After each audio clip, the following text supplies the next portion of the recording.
I have to talk about this story coming out of Harvard, and not the story of President Trump yanking money from Harvard, but instead them firing the first tenured professor to be fired since the 1940s at Harvard. Well, why did they fire this professor? What did she do? What was she known for?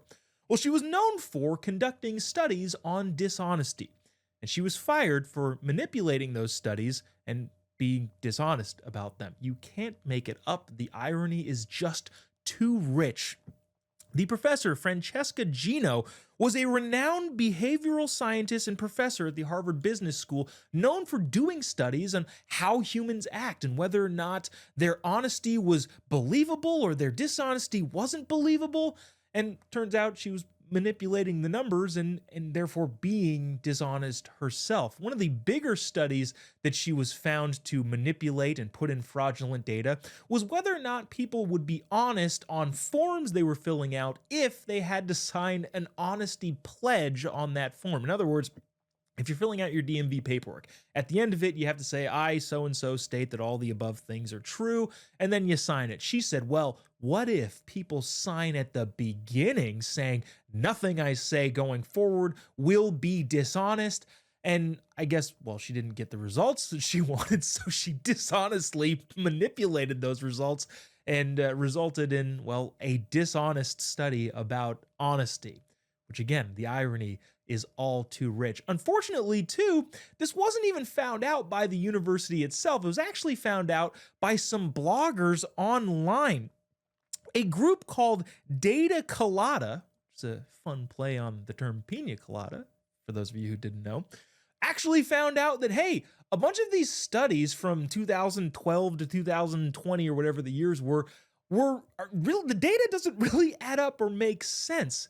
And after a big, long investigation, this professor of honesty was fired for being dishonest. Again, the irony is too rich, and you can't make this stuff up. Also, this is totally, completely separate.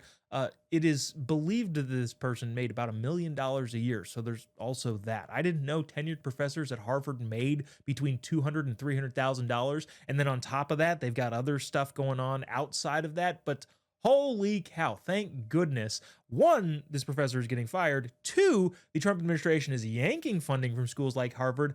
And three, hopefully we all learn who to trust and who not to trust, because apparently the institutions carry almost no weight anymore. Here to comment on all of that and more is the co-founder of Conservateur, the magazine, Jamie Franklin, and also the College Republicans for America press secretary, Macy Gannell. Guys, thank you so much for joining us. Thanks so much. Thank So excited to be you for on. having us. Thanks. Jamie, I want to start with you here. The Trump administration pulling the funding from Harvard University, their professor of honesty, ethics, is caught for being dishonest. At what point can we trust anything that these people say? Because at this point, you know, if you say, well, they're from Harvard, they can't be lying to you. Well, I mean, this particular individual happens to be that case. I feel like this only justifies Trump's administration for at the very least looking into Harvard, let alone whether or not they're going to be able to pull their funding. I mean, I don't trust anything coming out of Harvard anymore. This is the same university that produced Claudine Gay, who was plagiarizing on half of her papers. And this is also the same university, just like basically unfortunately, every university in the US right now that's peddling a fake history about how terrible America is and pushing a communist narrative. And so I can't be surprised that they are lying about everything. I think you're seeing that there's a huge distrust in institutions across the board, but our university system, especially Harvard, Columbia, and these other Ivy League schools have unfortunately really discredited themselves, which is really sad because these are some of the leading universities in the world and we used to be proud of them as Americans. And now I would suggest if you're a college student coming up and applying for schools to go elsewhere. Macy, this is fascinating to me. This is the first tenured professor to be fired from Harvard since the 40s. So 80 years since a tenured professor was fired. First of all, what the heck is tenure? Why do you get to just not be fired? That seems insane to me. But also, too, it wasn't the university that caught this. It was this online blogging site that was like, hey, this seems to be some pretty big discrepancies in one of your most prominent researchers here. It's not even coming from the university itself. Now, obviously, they fired her, but what is there a way to save these institutions, or the fact that they can't identify the internal problems just make it so that they'd have to go? Yeah, well, I mean, first of all, let me say how the turntables, because what a crazy instance this is with an honesty professor being anything but.